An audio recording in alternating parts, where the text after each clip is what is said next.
બંને ખેતી કરવા લાગે છે। ચાચે પોતાનું ખેતરમાં ખેતી કરે છે।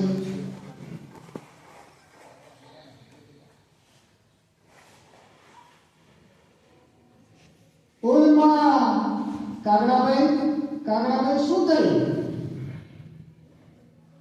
મારી ચાંચ તૂટી ગઈ। અરે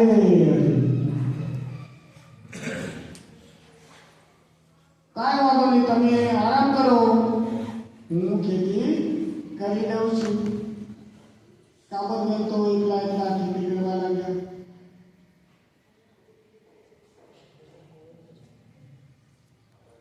ખેતી કરીને ઉડીને ઘરે જાય છે।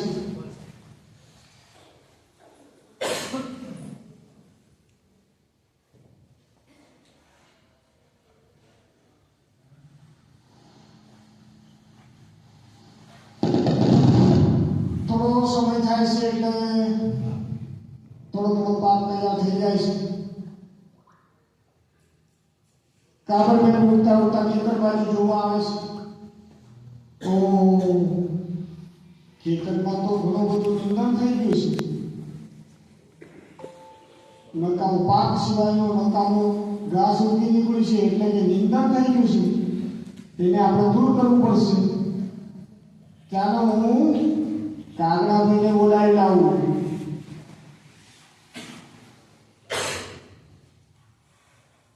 કાગડાભાઈ ઉડતા આવે છે।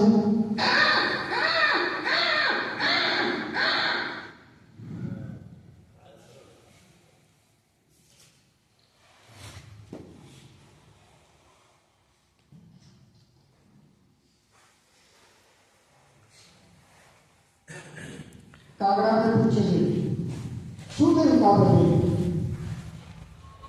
કાગડાભાઈ કહે છે, ખેતરમાં નિંદણ થઈ ગયું છે, તમે ચાલો ને આપણે બંને ભેગા મળીને નિંદણ દૂર કરી દઈએ।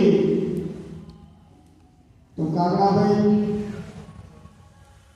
વિચારે છે, એને મહેનત કરવી નથી, એટલે કહે છે ના, તમે જાઓ, ઠાગા થૈયા કરું છું, ચાચુડી ગળાવું છું, ચા કાબરબેન આવું છું। એટલે કાબરબેનને ના પાડી દીધું। એટલે કાબરબેન તો ઉડતા ગયા।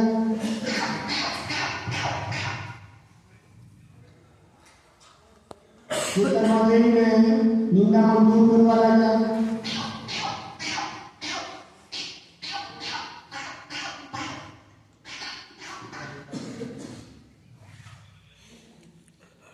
નિંદામણ દૂર કરીને થાકી ગયા એટલે હવે પોતાના ઘરે જાય છે।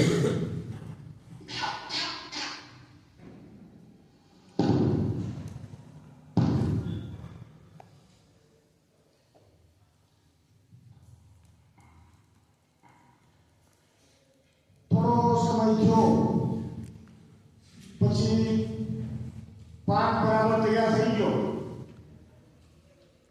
પાકને નિર્ણય કરવાનો ટાઈમ આવ્યો।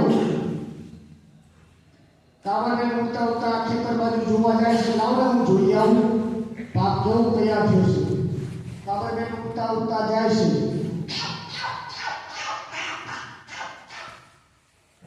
ખેતરે આવી અને જુએ છે, ઓહો કેટલો સરસ મજાનો પાક થઈ ગયો છે, અને આ લણણીનો ટાઈમ થઈ ગયો છે।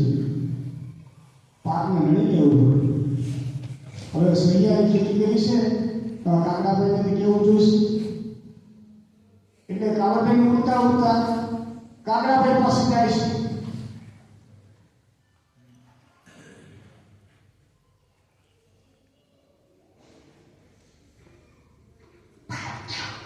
કાગડાભાઈ પાસે જાય છે, ઉડતા બોલે છે, કાગડાભાઈ ચાલો હવે આપણે નિંદામણ કાપવાનું છે, પાક તૈયાર થઈ ગયો છે, હવે લણી લેવાનો છે પાક। કાગડાભાઈ બોલે છે,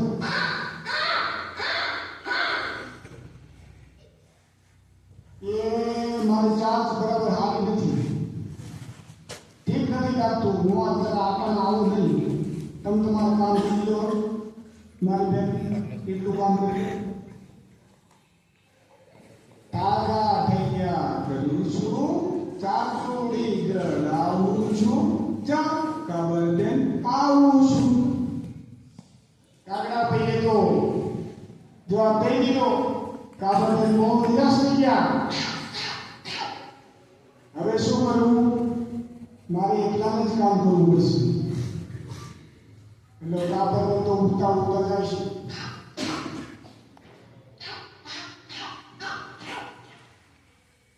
ઉઠતા ઉઠતા ખેતરે આવ્યા, દાંતોડ લીધું અને કાપા લાગ્યા. બધો પાક લણવા માંડ્યો. લણી લીધું, પાક બધો કાપી લીધો અને ઠેસરમાં ઉડાડી અને બે ડગલા કરાયા. બે ડગલા કરાયા. કાબર બેન હતા હોશિયાર, ભણેલા ગણેલા હતા.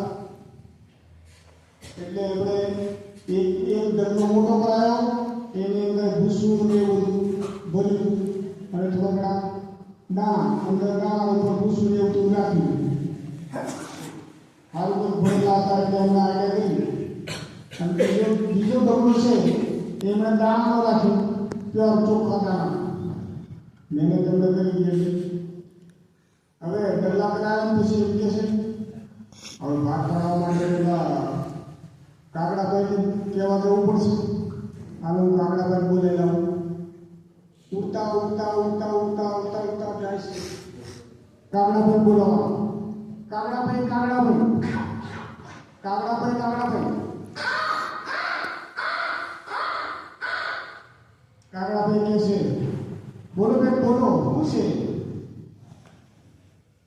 કાબર બોલે છે આવડા પાક તો એ થઈ ગયો, ડગલા આસન ભરાઈ ગયા છે, બે ડગલા કર્યા છે, રાતના ભાગલા કરવાના છે, હવે સી લેવાનું છે. હાલો તમે એમાં તૈયાર થઈ ગયા. કાગડાભાઈ તો રાજી રાજી થઈ ગયા, કૂદકા મારવા માંડ્યા. એટલે ઉડીને આવવા માંડ્યા. બંને હારે હારે ઉડતા ઉડતા જાય છે.